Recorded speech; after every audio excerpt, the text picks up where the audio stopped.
Much to everyone that have joined us, the media, but also the. I'll just ask that you unmute, please.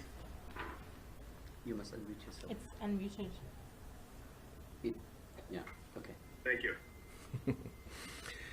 Welcome once again, everyone, members of the media, also our chairperson, CEO, and various senior officials of the Commission to this briefing on the developments pertaining to our investigation into Brackenfell High School and associated matters.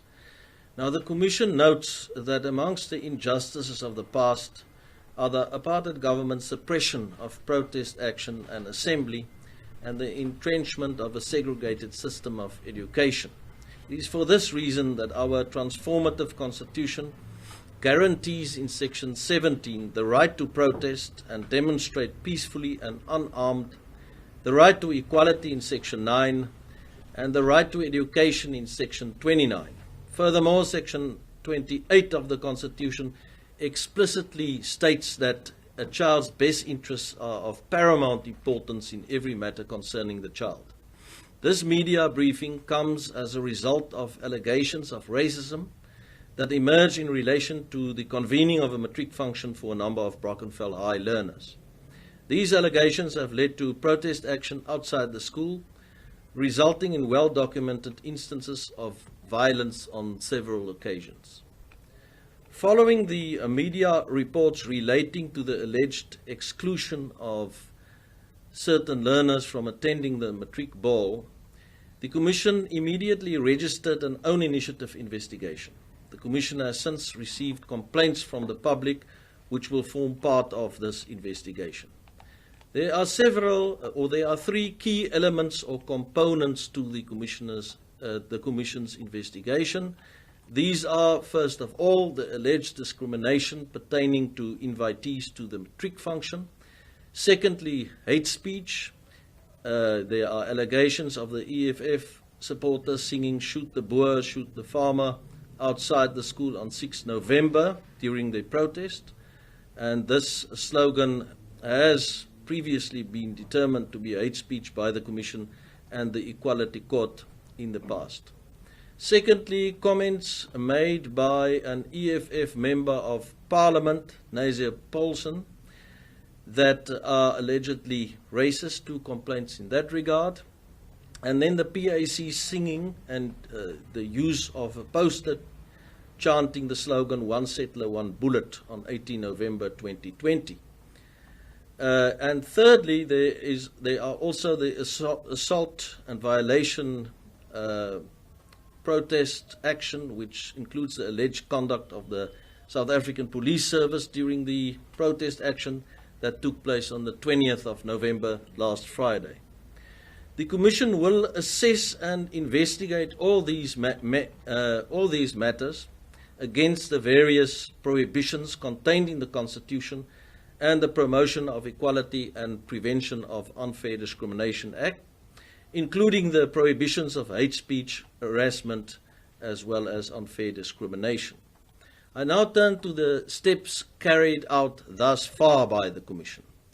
On 10 November, the Commission conducted an unannounced site inspection of the school and held a meeting with the head of the SGB, Mr. Smith, and the principal, Mr. Muller. At this meeting, the school denied the allegations of unfair discrimination and racism at the school, and based on this meeting, the Commission understands and welcomes also the fact that the school has a diversity committee and recently revisited its school code of conduct to ensure that it provided for diversity and inclusion. The chairperson of the SGB of the school also agreed to consider, together with the SGB, conducting sensitivity training for the school staff and learners with the assistance of the Commission. But that investigation is obviously continuing, and I'll come back to that. Following this office, the Western Cape Provincial Office's learning of a planned protest action that was to take place on 20 November last Friday, organized by the EFF, this office in Cape Town attended at the school in order to monitor the protest action on that date. our monitors observed the use of water cannons, stun grenades and tear gas by members of the South African Police Service against protesters. The Commission notes media reports on 23 November relating to alleged looting of shops and the destruction of property during the protests. These incidents were, however, not witnessed by the monitors of the Commission at the school during the protest action. Further, this doesn't obviously mean that it doesn't need to be investigated, and if we receive complaints in that regard, we'll also have to look at that. Further, the Commission has not received any complaints yet, as I mentioned, in this particular regard. The Commission urges those with evidence to contact the Commission. In terms of moving forward, the way forward will involve, with regard to this investigation and also specifically with regard to the alleged discrimination relevant to the matric event, the Commission wants to confirm that it will be writing to the WCED. It has actually written this morning to the Western Cape Education Department, and I have the letter here, and the school in a letter which sets out the basis for the complaint and affording the school the opportunity to formally respond to the allegations and to furnish the Commission with all necessary documentation in support of such response. The Commission will also, in the correspondence, has already done so, request a meeting with the Western Cape Education Department and the school, with an invitation also being extended to representatives of the school governing body, as well as the learner body. Based on the outcome of this meeting, the Commission will decide which further interviews to be conducted. That could be with learners, potentially teachers that attended the function, as well as the governance structures of the school. With regard to the hate speech allegations, the Commission is gathering evidence and will on the basis of that decide how to pursue these allegations. However, with regard to the one settler, one bullet allegations against the PAC, the Commission believes that there is a prima facie case to be made out and will take that particular matter to the Equality Court. That would be the High Court sitting as the Equality Court in Cape Town. Just a final few points of noting from my side. The Commission supports the constitutional right to assemble and protest peacefully and unarmed to the extent that the exercise of the right does not interfere with other important rights. The best interests of the child are paramount in terms of our Constitution, and extra care should be taken to not limit this right unduly. Learning and writing exams in the midst of a global pandemic and a national state of disaster certainly affects the children in South Africa. Prolonged protest action that interrupts examinations may likely be contrary to the best interests of learners. It is therefore prudent for the Commission to call on everyone, including political parties, to refrain from protesting at schools in a manner that impedes children's rights and to rather undertake protest action away from schools during this time. It is our view that municipalities should ensure that protests in front of schools are limited during examination periods. And Commissioner Nissen, who is responsible for civil and political rights, will also elaborate on that matter in particular, as well as the matters concerning the police and allegations in that regard. The Commission and the courts will therefore need to examine the facts in order to make a determination as to whether the best interests of the child are being upheld. In our Constitution, in our Bill of Rights, it states very clearly, as I pointed out earlier, that the best interests of the child is paramount, and therefore, that is such an important interest and right that it actually trumps other rights. So that is something that should be taken into account. Where the right to protest infringes on the constitutional right to a basic education, and specifically also on the best interests of children, it falls to be limited, just like any other right in the Bill of Rights. The Commission is furthermore concerned about the non-observance of the COVID-19 regulations by protesters, and this also will need attention going forward. In order to respond to systemic issues that seem to underpin some of the occurrences that have taken place recently around the country, the Commission will convene a summit on rising racial tensions and racial polarization in our country. Additionally, the Commission will convene an inquiry into social cohesion and non-racialism in schools, and both of these initiatives will take place in early 2021. Because this is a systemic issue, it is not only related to a specific school, it is something that requires our urgent attention in this country. The Commission has also approached political parties, the chief whips of the political parties represented in Parliament, to discuss the right to protest and hate speech, particularly in the build-up to local government elections next year. In closing, from my side, the Commission therefore calls on all members of society to ensure that children are enabled to do well in their studies and progress to becoming members of society that can contribute to building social cohesion and unity in our country. Thank you. That's all from my side at this point in time. Gashwal, I think we can maybe give over now quickly also to Commissioner Nissen, and then it would be wonderful if our Chair and CEO and so on also would like to come in.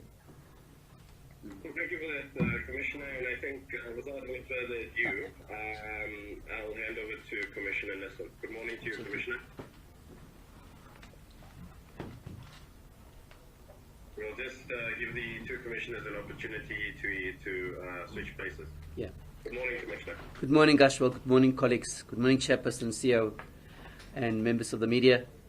I just want to add a few things, and then probably if there are questions, I will respond to it and so on, particularly what happened on that particular day. Just to say that there were also other political parties that called upon people to come out and defend the school and the community.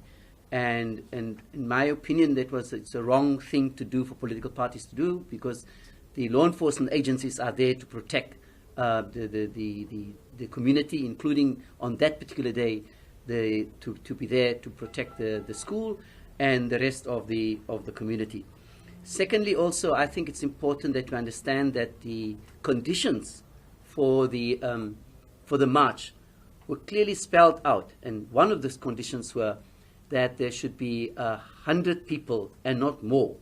And the police negotiated with the leaders of the political party EFF to increase it to 500. And in that, they were agreed that they'll obey to that. However, when the march started moving, and we were right there in front of that march, and they did not go to the school, but at the intersection where the road leads to the school. When the march started, the 500 cut off was then swelled by others coming to the march, and the police then stopped them from marching any further. And unfortunately, then supporters in the crowd started throwing stones. I must also say that, when people protest, it must be peaceful. What I saw, and many of my colleagues saw, were people with axes, golf clubs, stones, sticks, and so on. And on a number of occasions, the stones were rained onto the police and onto the other people on the other side. And the police did use tear gas and stun grenades and the water cannons. But I must say that whilst we are going to talk about it later on about the police conduct, I must say the police really acted with great restraint. And there was at one time when 2 or 3 officers were shooting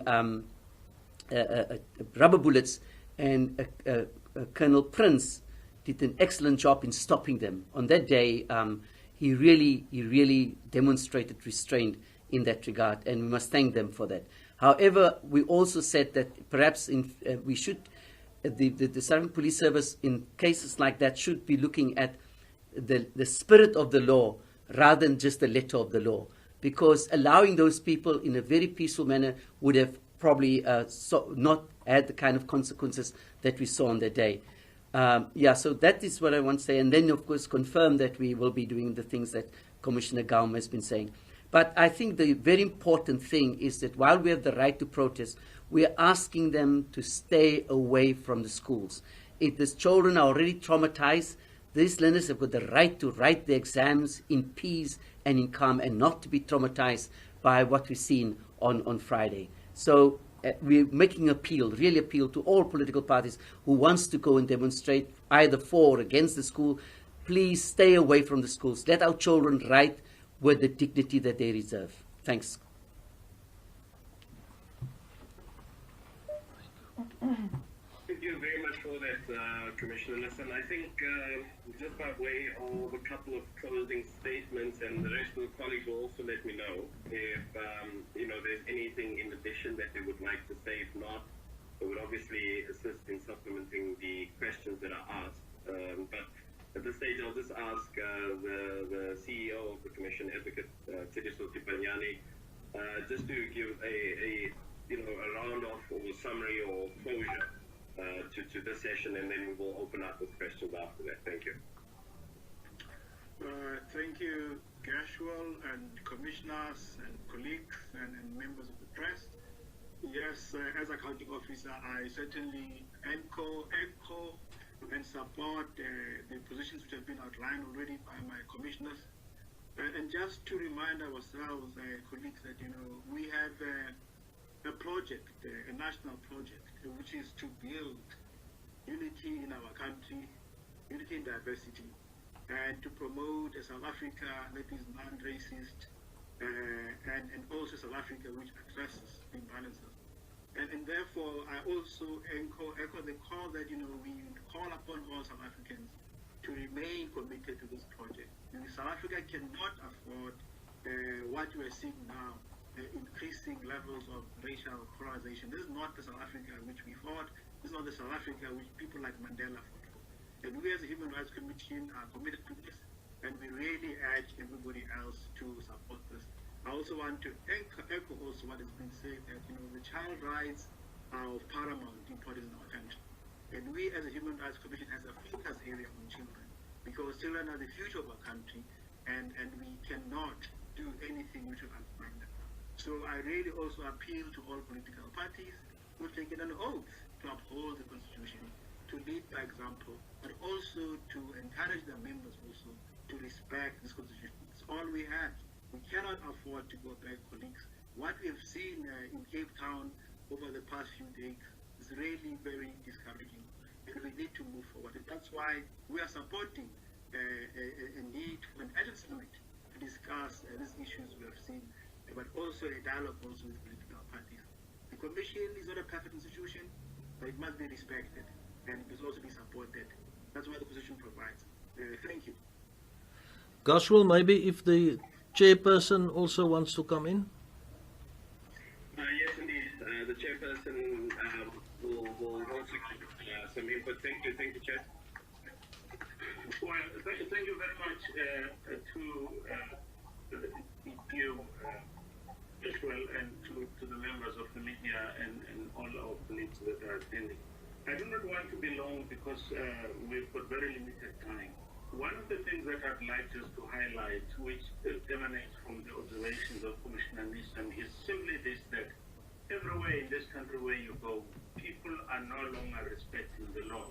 It's a culture that is very dangerous for our democracy, and I would like to appeal to everybody not only to look at the issue of protest, because it goes beyond protest. It goes to even just crossing the red light and so on. We need to try and develop the culture which respects the law, because these laws are passed by the government that we vote into power, and we have to obey them if we got to sustain our democracy. So I'm very concerned about this lawlessness that you see in protests and everywhere. Thank you.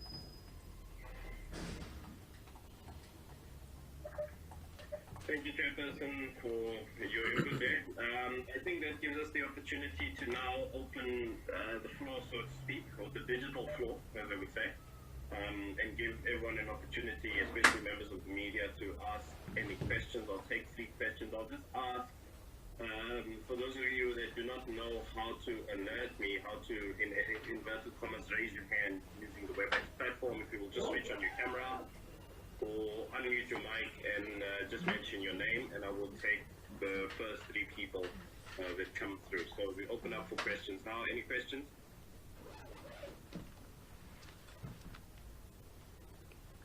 Okay, I see that also, and taking into account, just to let colleagues know, it's not just colleagues joining us virtually, but that we also have colleagues who have joined us at the Cape Town offices for this press briefing. So I think it would be appropriate to start in the Cape Town office. I take it that the 2 commissioners will just assist me with making sure that we take those 3 questions and then we answer, assuming that there's 3 or whatever number of questions. So please go ahead and ask your questions. Sorry, Tammy of News 24. I just wanted to check the 2 complaints of racism against Nazir Paulson. What was the details of that, please? When did it, was it at the protest, as well as what was said? Because obviously we know what the PAC said and everybody, but Nazir Paulson's the details of that one's not so clear.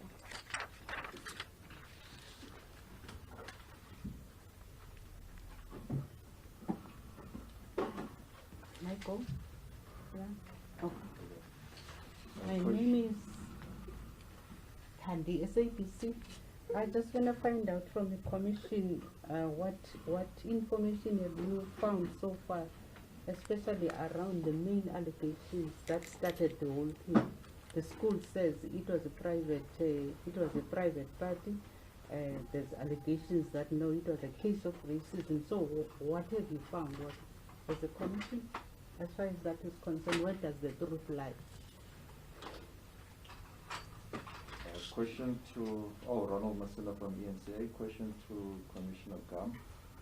The school continues to deny these racial allegations, yet there are so many voices as us as a channel that we spoke to, parents of learners who complain about racism for quite some time at the school, and also former learners. On the 8th of July, the school was handed a memorandum where students are complaining about issues of race. But the school chooses to take the stance of denying that there's no racism at the school. Why are they choosing to take this stance? What are they denying? Okay, thanks. If I'm not mistaken, those are 3 questions that have come. I also see that there are also, for those colleagues that have joined us via digital means, Buyo, I do see your question. I think that what we will do, or at least we first said good morning, so if you have any questions, please just raise your hand. I will come back to you after this next round of questions.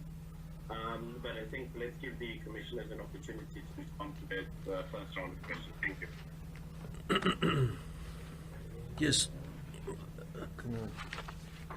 I'll go first. There was the question about Nazir Paulson. I have some detail here that I can make available to you as far as the complaints we received are concerned. There were media reports regarding the following statements allegedly made by Mr. Paulson, an EFF MP, wherein he refers to what he perceived to be colored people supporting Brackenfell High School in the protests, in inverted commas, and these are the allegations and the complaints we have. So, it's all of these still need to be checked, and we are not finding anyone guilty here of anything today. We are still in the process of probing it, but because the question was asked now in relation to what is it, in inverted commas, start quote, white racists and their brown pets, yes, you nothing but pets. That was one of the, and there are a few other statements, but we can provide the detail to you.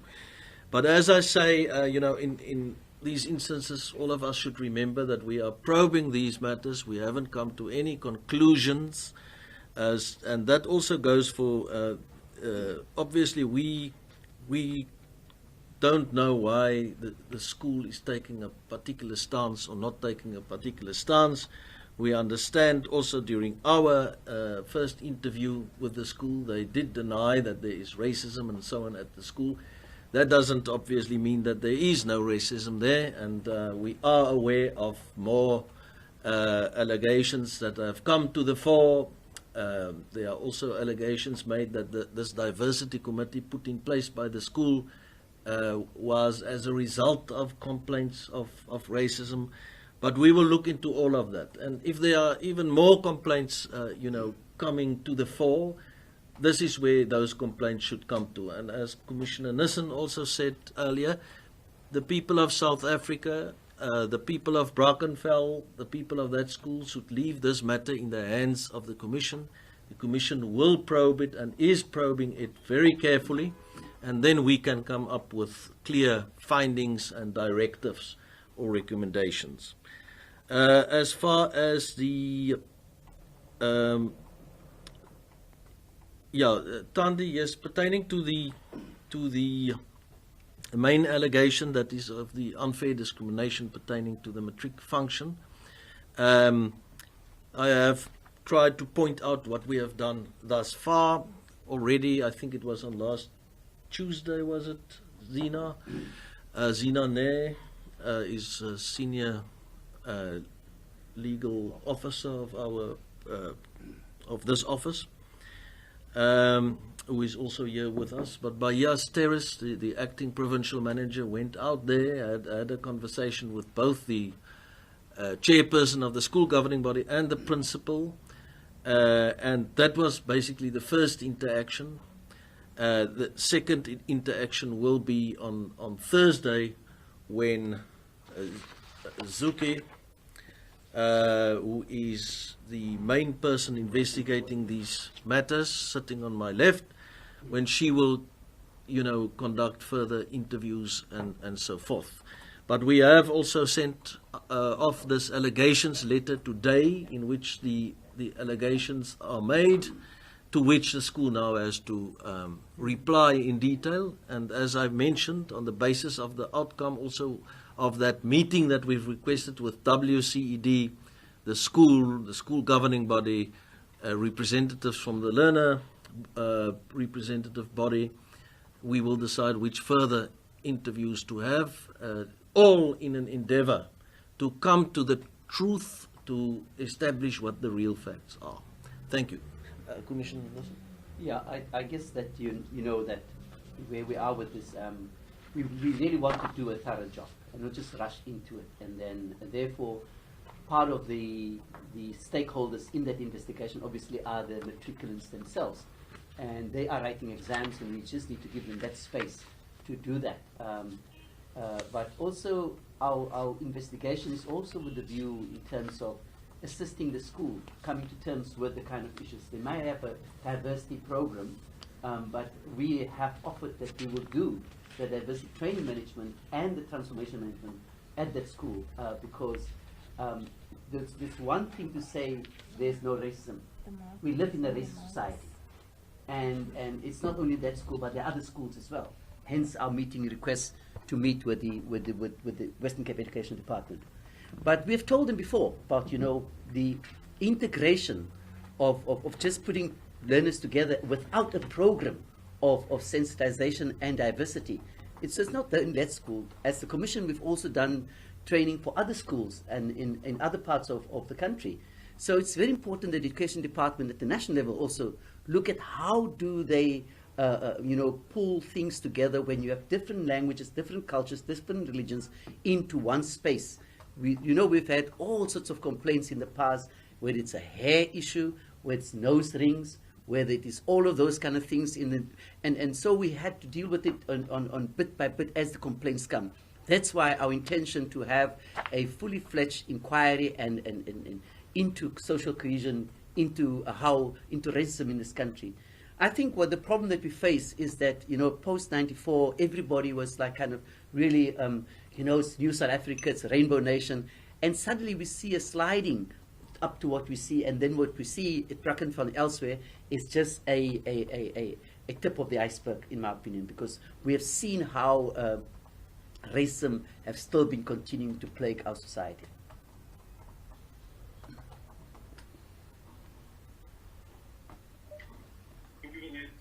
Commissioners, if any of the colleagues would like to supplement or add to what the two commissioners have responded to, please indicate so now. In the interim, what I will do is again start inviting another round of 3 questions, but starting off the very first question, this is from Vuyo Mrashula from Valley FM in the Western Cape. It's a question that came through via chat, and of course you can also use the chat function on the Cisco WebEx meetings platform.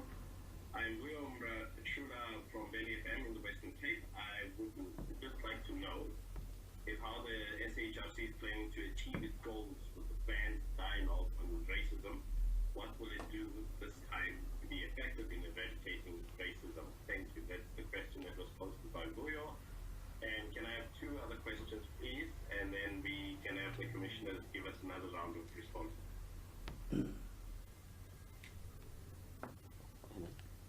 Do we have 2 questions? Can I ask? Can I ask? Yeah, please go ahead. I just wanna continue on the comments made by Julius Malema yesterday, alleging violence against the police, saying his members will fight back at the police. They are not afraid of them. They will go to their families and attack their families. I just want to find out if the commission is going to do anything about such comments. Is it part of your work responsibility? There's another question. Thank you. If we can just have one more question. It's Arthur from Heart FM. I just want to find out from the commissioners, in terms of the time frame, when are you going to expect to meet with the Department of Education in the province to investigate, to talk to them about the incident? Thank you.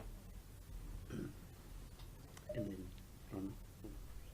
Thank you. I think it's appropriate that we have 3 questions, so we'll hand over to the commissioners. Starting obviously, the first question was from Vuyo. I see that there are some more hands up. What we will do is we'll open up one last round of questions, and I'll try to take as many as possible there. Thanks. Can we just hand over to the commissioners to respond to the questions that we just had? Yes, maybe on the question of the Indaba pertaining to racial polarization, as well as the one on non-racialism and social cohesion in schools. I don't know if Chanel van der Berg is or Ellen are part of the group. I would like them to maybe respond to that particular one in terms of how we plan to achieve what we wanted to achieve there. We will most definitely include and involve a number of experts in their fields, also psychologists even, and see how we can come up with certain very specific resolutions that could be helpful in implementing, not only in schools but also in broader society. But I'd like them to maybe respond to that more fully. Then pertaining, yes. Sorry to interrupt, Commissioner. Would you like Dr. van der Berg? Yes, Dr. van der Berg could respond to that, please. Okay, thank you. Thank you. Thank you very much, colleagues and Commissioner. All right, so the summit on the increasing racial polarization in the country follows, as Commissioner Nissen also mentioned, that we've been witnessing this escalation in racial polarization. We saw it play out at Brackenfell clearly, between white and black people, and in previous investigations and so forth. We're also aware of other interracial tensions occurring in South Africa. So the Commission has, through its monitoring and assessment mandate, picked up on the fact that